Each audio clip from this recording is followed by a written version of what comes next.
Ողջույն։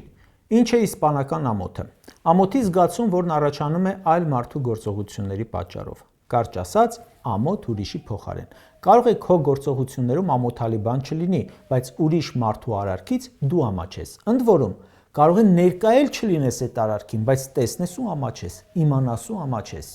Մեր ժողովուրդը 2 օր է իսպանական ամոթ է ապրում մարդամեկի Սանկտ Պետերբուրգում պահվածքի պատճառով։ ԵԱՏՄ ղեկավարների նիստում քննարկվում է միության համար կարևոր հարցեր, խոսվում տնտեսական աճի, հետագա բարեփոխումների մասին։ Նիկոլ Փաշինյանը այդ առիթը օգտագործում է, որ երախտագիտություն հայտնի Ադրբեջանի նախագահին։ Երախտագիտություն չի հայտնում ԵԱՏՄ անդամ երկրներին, թեկուզ նրա համար, որ այդ միության շնորհիվ տնտեսական առաջընթաց է ցույց տալիս։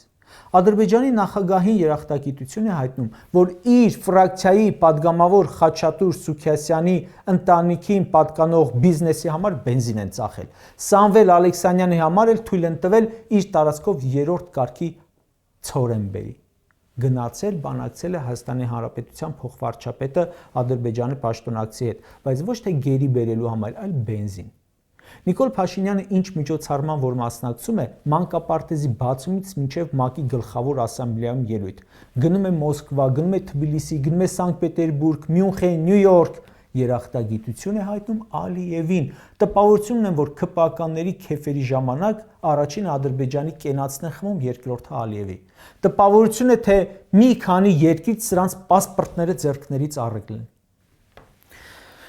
Մի տերմին էլ կա աշխարհին շատ հայտնի՝ Ստոկհոլմի համախտանիշ։ Դա հոգեբանական երևույթ է, երբ զոհը սկսում է համակրանք տածել ագրեսորի նկատմամբ։ Ստոկհոլմյան սինդրոմը նկատվում է առևանգման, ստրուկների, բանտարկյալների, գերիների մոտ։ Նաև մարմնավաճառների մոտ է դա հանդիպում։ Պատանդի եւ հանցագործի միջև հարաբերությունները ջերմանում են եւ պատանդները սկսում են կարեկցել իրենց զավթիչներին եւ անգամ խոչընդոտում են իրենց ազատագրմանը։ Զոհը սկսում է ըմբռնումով մոտենալ հանցագործի գործողություններին եւ կարող է մտածել, որ նրա տեսակետը անգամ ճիշտ է, արդարացնել։ Ծանոթ երևույթ չէ։ Օրինակ, երբ Ալիևը հարձակվում է, օկուպացնում է, սպանում է, գերի է տանում, սպառնում է, իսկ Նիկոլենք ասում են, դե ինչ մեղք ունի Ալիևը, Ալմաթայի հռչակագրով եւ այլն։ Այդ համախտանիշի մեջ չի տեղավորվում։ 2021 թվականից ի վեր Նիկոլը զանազան պատճառներ է մոկոնում, որ ասի խեղճ Ալիևը մեղք չունի, որ ագրեսիա է անում։ Ստոկհոլմյան համախտանիշ է, երբ թույլ մարդիկ փորձում են գտնել լիդերների, ովքեր կառաջնորդեն նրանց, ուղղություն ցույց կտան, որովհետև այսպես թույլ մարդկանց պատասխանատվությունը նվազում է եւ որոշումներ կայացնելու խնդիրը դառնում է ավելի հեշտ։ Մենք թույլ ենք, պարտված ենք, պետք է ենթարկվենք, ոչինչ չենք կարող փոխել եւ այլն։ Նույնն է։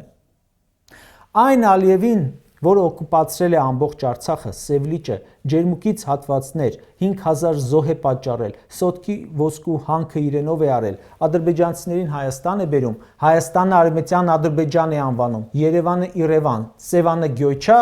այս մարդը ասում է երախտապարտ եմ։ Այսինքն մեր ժողովուրդը ապրում է իսպանական ամոթ Նիկոլի Ստոկհոլմյան համախտանիշի պատճառով։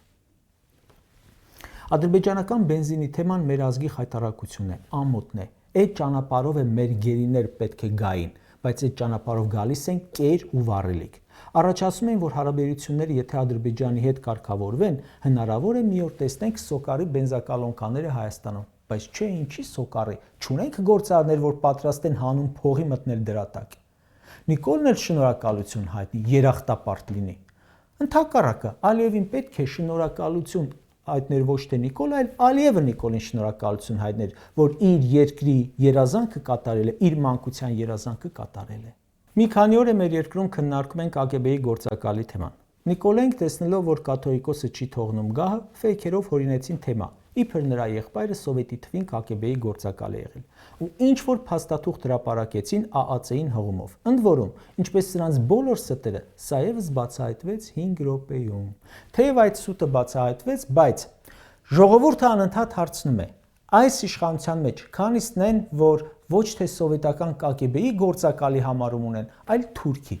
Ընդ որում, նրանցից մեկ հոգի չէ ու մեկ քայլ չէ, որ ծառայում է այլ երկրի ու հատկապես մեր թշնամու շահերին եւ նման կասկածների հարուցում։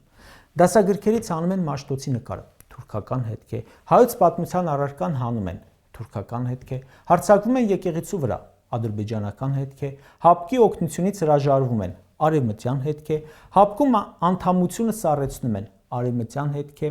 տերորիստների նկատմամբ միջազգային հետախուզումը հանում են, ադրբեջանական հետք է, ցեղասպանության արծարծումից հրաժարվում են, թուրքական հետք է, Մասիսից հրաժարվում են, թուրքական հետք է, Սփյուռքից հրաժարվում են, թուրքական ու ադրբեջանական հետք է, այդքան արտագնա աշխատանքի մեկնողներ Ռուսաստանում ունենալով հանդերձ հարաբերությունները սրում են Ռուսաստանի հետ, արևմտյան հետք է, Ադրբեջանի կողմից հետախուզվողներին այստեղ կալանավորում են, ադրբեջանական հետք է, բարեկամ Իրանի հետ սահմանին մոտ ամերիկյան ներկայություն ապահովելը Միացյալ Արևմուտքի հետքն է,